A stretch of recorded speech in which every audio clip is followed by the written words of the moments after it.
Utengo mwenda bwana nawo pano ndo serious and I want you guys to understand. Okay. Ineyo ndili mwana nikapuzira screen yake timati Kalambo ndi screen yake ya boma ili ku 25 kulilongwe kwathu kuno. Yeah. Ndeno mmadziwa maskulu a boma timasesa timakolova class chanchane. Yeah, ndeno ife on class mwathu timagawana mawiki. Kuti okay fine. Wiki ino atsikana azisesa, wiki ino anyamara azisesa. Nde wiki imene inali yoti ya anyamare kuti asese. Nde panali nyamara ena wake sanabweretsache. Then no aphunzitsatu anankalipira nyamara uja ndikuruza zoti mumuseka ameneyo nyamara salira. Ndi nambo museka nyamara uja omamwimba. Oh lira. Nyamara salira. Oh lira. Nyamara salira. Ndi nyamara uja amalira amangolira. Okay? Ndiyeno, this is what I'm trying to say. Ka behavior ka mentality akaka komati nyamara salira. Ndika behavior kuopsa kwambiri.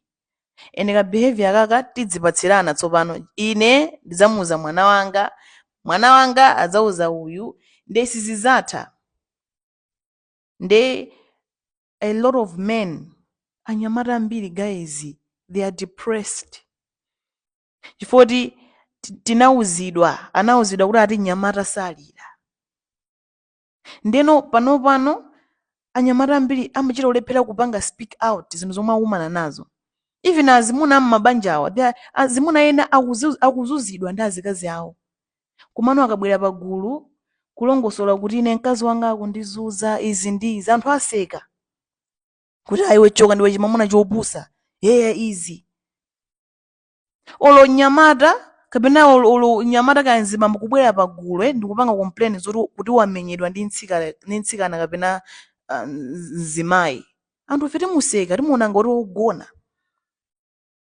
Koma nyamata wamenyedwa uja ndi nzimayi uja nyamata akangomubwezera nzimayi uja nyamata uja amakhala pa mavuto. So pano zinafika point yoti azimuna ambiri they are dying inside. They are afraid to speak out.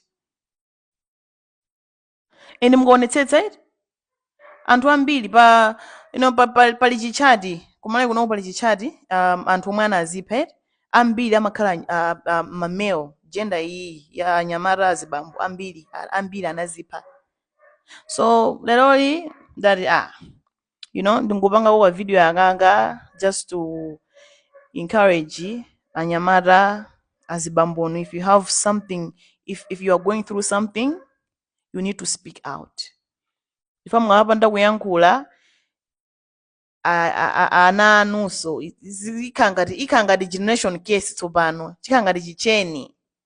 Okay? Ndeneyo message omwe ndabwera nayo ndimeneyo tiyeni guys tizaona so azimuna azibambowa as human beings. They are humans. They have feelings. If they want to cry, let them cry in peace. Chimene ngaine nchimene yojo basi. Siwomo. Hey.